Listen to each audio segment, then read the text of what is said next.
this is Gina from Believe in You Today.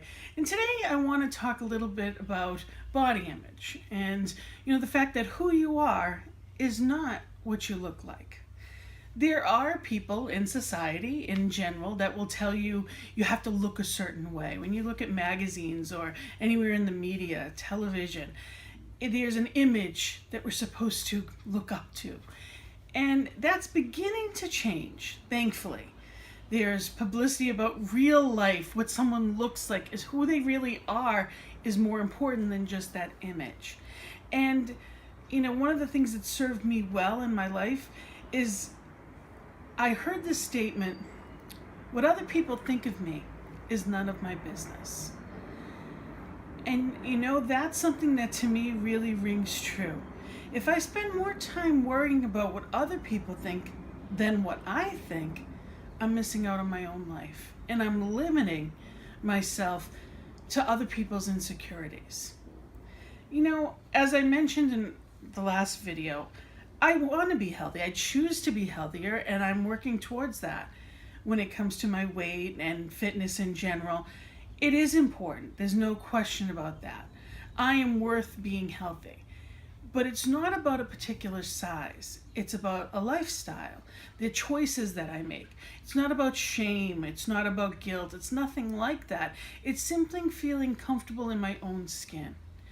And I've worked with people for many years that were very thin or overweight. It's not about where you are as far as a number goes. What's really important is how you see yourself and how you care for yourself. Who you are is far more important than what you look like.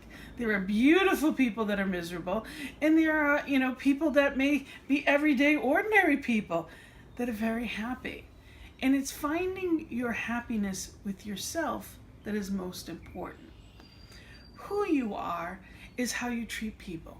Who you are is not your station in life, but kindness. What would your best friends say about you? That's who you are. The integrity that you live your life with.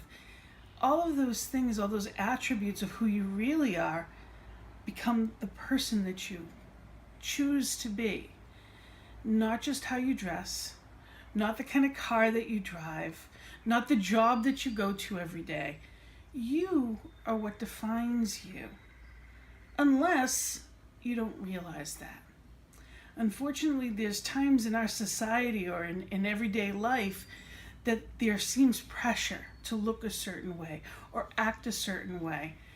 When the truth is, finding yourself and being comfortable in your own skin is the only thing that will ever bring you peace.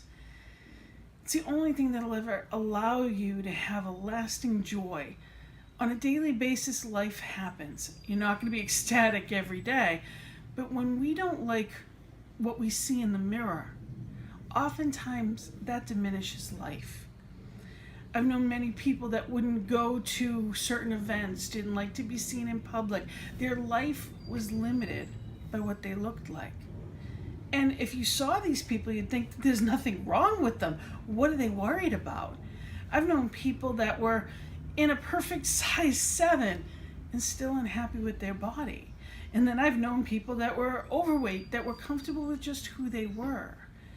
So in your search for you and comfort and peace, you define who you choose to be. And if there's something that you're not comfortable with, whether it's your hair color, whether it's, the size clothing that you're wearing, question yourself, is it that I'm trying to fix the outside to make the inside feel better, or is there a change that I really need to make? We often look at the external and think that if we fix the outside world, we're going to feel better. When the truth is, sometimes the work is on the inside. So I guess today I'm saying, are you comfortable in your own skin? And if not, what do you think you can do to work on that? Whether journaling or whether it's finding some way to bring the best of you out.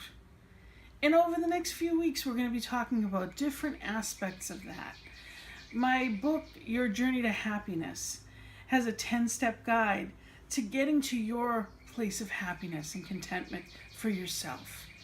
And not allowing other people to influence what that should be. Well, that's up to you.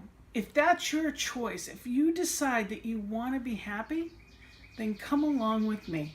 And we're going to go through those 10 steps of deciding to be happy and stay happy on your journey to your choice of life.